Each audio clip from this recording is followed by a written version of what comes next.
Hello friends, welcome back to my channel. നമ്മളിന്ന് ഉണ്ടാക്കാൻ പോകുന്നത് വളരെ സിമ്പിളായിട്ട് ചെയ്യാൻ പറ്റിയ ഒരു ഉഗ്രൻ ചിക്കൻ കറിയാണ്. അപ്പം എല്ലാവർക്കും ഹാപ്പി വിഷു ഉണ്ട്. അപ്പോൾ വിഷു സ്പെഷ്യലായിട്ട് നമ്മളിന്ന് ചിക്കൻ കറിയാണ് വയ്ക്കാൻ പോകുന്നത്. അപ്പോൾ നമുക്ക് നേരെ വീഡിയോയിലോട്ട് പോകാം. നമ്മൾ ആവശ്യത്തിന് ചിക്കൻ എടുത്തിട്ട് അതിൽ മസാല തേച്ച് വെച്ചിട്ടുണ്ട്. മസാലയ്ക്ക് അപ്പം നമ്മൾ പ്രത്യേകിച്ച് കൂട്ടൊന്നും വേറെ ചേർത്തിട്ടില്ല കേട്ടോ. സാധാരണത്തെ പോലെ തന്നെ മസാല തേച്ചിട്ടുള്ളൂ. അപ്പം നമ്മളൊരു പാത്രത്തിൽ എണ്ണ ഒഴിച്ച് ചൂടാകുമ്പോൾ നമ്മൾ ചിക്കൻ വറക്കാൻ തടി പിടിക്കാതിരിക്കാൻ വേണ്ടി കുറച്ച് വേപ്പിലിട്ട് എടുത്തിരിക്കുകയാണ്. അപ്പോൾ നമ്മൾ നേരത്തെ മസാല തേച്ച് വെച്ച ചിക്കൻ അതിൽ മസാല പിടിച്ച കഴിഞ്ഞാൽ നമ്മൾ ഈ എണ്ണയിലേക്ക് ഇതിട്ട് വറുത്തെടുക്കേണ്ടതാണ്.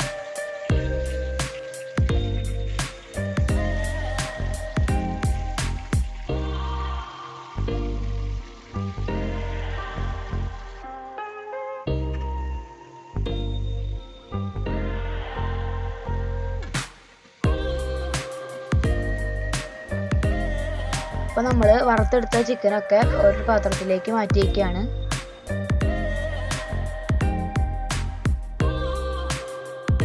അപ്പം നമ്മുടെ ചിക്കൻ വറുക്കലൊക്കെ കഴിഞ്ഞാൽ ലാസ്റ്റത്തെയും കൂടിയാണ് വറുത്തെടുക്കുന്നത്. അപ്പം നമ്മളെല്ലാം വറുത്ത് മാറ്റി വെച്ചിട്ടുണ്ട്. ഇനി അതേ പാത്രത്തിലേക്ക് തന്നെ നമ്മൾ കുറച്ച് സവാള ചേർത്ത് കൊടുത്തിട്ടുണ്ട്. സവാള നമ്മൾ നന്നായി വഴറ്റിയെടുക്കണം.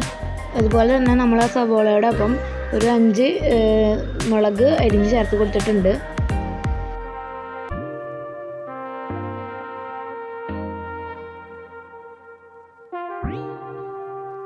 അപ്പോൾ നമ്മുടെ സവാള നന്നായി വഴഞ്ഞ് കിട്ടിയിട്ടുണ്ട്. ഇനി അതിലേക്ക് നമ്മൾ ആവശ്യത്തിന് ഉപ്പ് ചേർത്ത് കൊടുക്കുക.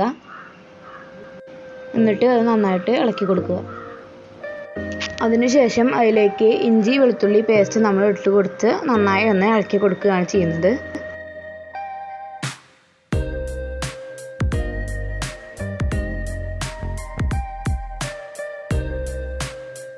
ഇനി നമുക്കിതിലേക്ക് കുറച്ച് വേപ്പില ചേർത്ത് കൊടുക്കാം.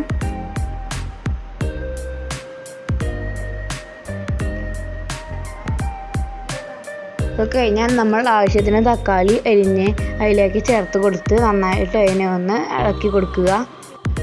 ഈ തക്കാളി അതിൽ നന്നായി വഴഞ്ഞ് ഉടഞ്ഞ് കിട്ടുന്നത് വരെ നമ്മൾ നന്നായി ഇളക്കി കൊടുക്കുക.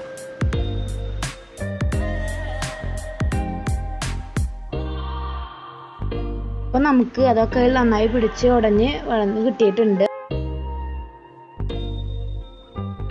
ഇനി നമ്മൾ ഇതിലേക്ക് ആവശ്യത്തിന് മല്ലിപ്പൊടി ചേർത്ത് കൊടുക്കേണ്ടതാണ്. ശേഷം നന്നായി അത് കൂട്ടി യോജിപ്പിക്കുക.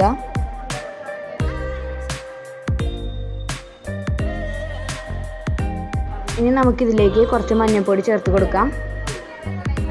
ശേഷം കൂട്ടി യോജിപ്പിക്കുക. അത് നന്നായി കൂട്ടി യോജിപ്പിച്ച് കഴിഞ്ഞാൽ ആവശ്യത്തിന് മുളക് പൊടി ചേർത്ത് കൊടുക്കുക. അതും നന്നായി കൂട്ടി യോജിപ്പിക്കുക. ശേഷം ആവശ്യമായ അളവിൽ ചിക്കൻ മസാല ചേർത്ത് കൊടുക്കുക. അതും നന്നായി ഇളക്കി യോജിപ്പിക്കുക.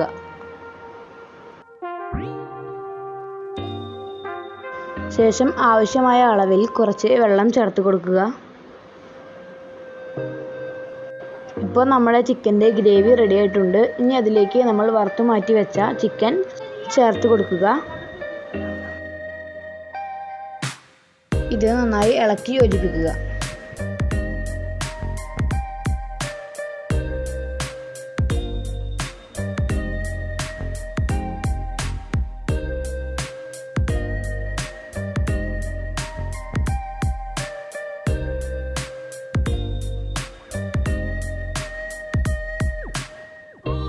അപ്പം നമ്മുടെ ചിക്കൻ ഏകദേശം റെഡി ആയിട്ടുണ്ട്. ഇനി ഇതൊരു 10 മിനിറ്റ് അടച്ചു വെച്ച് വേവിക്കുക. അപ്പോൾ നമ്മുടെ സ്വാദിഷ്ടമായ ചിക്കൻ കറി ഇവിടെ തയ്യാറായിട്ടുണ്ട്. ഇനി നമുക്കിത് ചോറിൻ്റെ കൂടെ സെർവ് ചെയ്യാം.